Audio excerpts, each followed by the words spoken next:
Sahih al-Bukhari 1671. Narrated Ibn Abbas. I proceeded along with the Prophet on the day of Arafat, 9th Dhul Hijjah. The Prophet heard a great hue and cry and the beating of camels behind him. So he beckoned to the people with his lash, "O people, be quiet. Hastening is not a sign of righteousness." Sahih al-Bukhari 1672. Narrated Usama bin Zaid. Allah's Messenger proceeded from Arafat and dismounted at the mountainous pass and then urinated and performed a light ablution. I said to him, "Shall we offer the prayer?" He replied, "The prayer is ahead of you, i.e. at al-Muzdalifah." When he came to al-Muzdalifah, he performed a perfect ablution.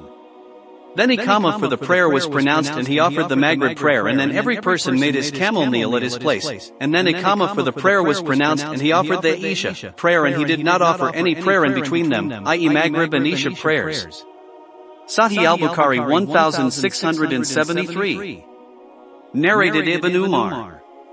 The Prophet offered the Maghrib and Isha prayers together at Jaam, i.e. al-Muzdalifah, with a separate Iqamah for each of them, and did not offer any optional prayer in between them or after each of them.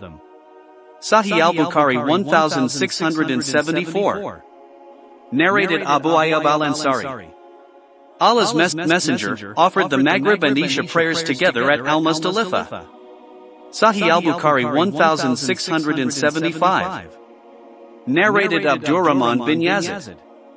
Abdullah performed the Hajj and we reached al-Muzdalifah at or about the time of the Isha prayer. He ordered a man to pronounce the Adhan and Iqamah, and then he offered the Maghrib prayer and offered 2 rakat after it. Then he asked for his supper and took it, and then, I think, he ordered a man to pronounce the Adhan and Iqamah for the Isha prayer. Amr, a sub-narrator, said, the intervening statement, I think, was said by the sub-narrator Zuhair, i.e. not by Abdurrahman. Then Abdullah offered 2 rakat of Isha prayer. When the day dawned, Abdullah said, the Prophet never offered any prayer at this hour except this prayer at this time and at this place and on this day. Abdullah added, these 2 prayers are shifted from their actual times. The Maghrib prayer is offered when the people reached al-Muzdalifah, and the far morning prayer at the early dawn. Abdullah added, I saw the Prophet doing that. Sahih al-Bukhari 1676. Narrated Salim. Abdullah bin Umar used to send the week among his family early to Mina. So they used to depart from al-Mash'ar al-Haram, that is al-Muzdalifah, at night, when the moon had set, and invoke Allah as much as they could, and then they would return to Mina, before the Imam had started from al-Muzdalifah to Mina. So some of them would reach Mina at the time of the far prayer, and some of them would come later. When they reached Mina, they would throw pebbles on the Jamrat al-Aqaba. Ibn Umar used to say, Allah's Messenger gave the permission to them, weak people, to do so. Sahih al-Bukhari 1677. Narrated Ibn Abbas. Allah's Messenger had sent me from Jaam, i.e. al-Muzdalifah, at night. Sahih al-Bukhari 1678. Narrated Ibn Abbas. I is among those whom the Prophet sent on the night of al-Muzdalifah, early being among the weak members of his family.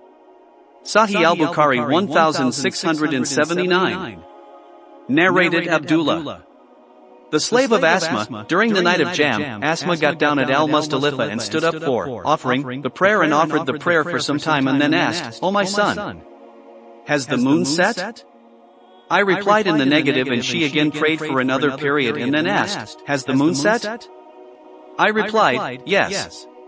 So she said that we should set out for Mina, and we departed and went on till she threw pebbles at the Jamrat al-Aqaba, and then she returned to her dwelling place and offered the morning prayer.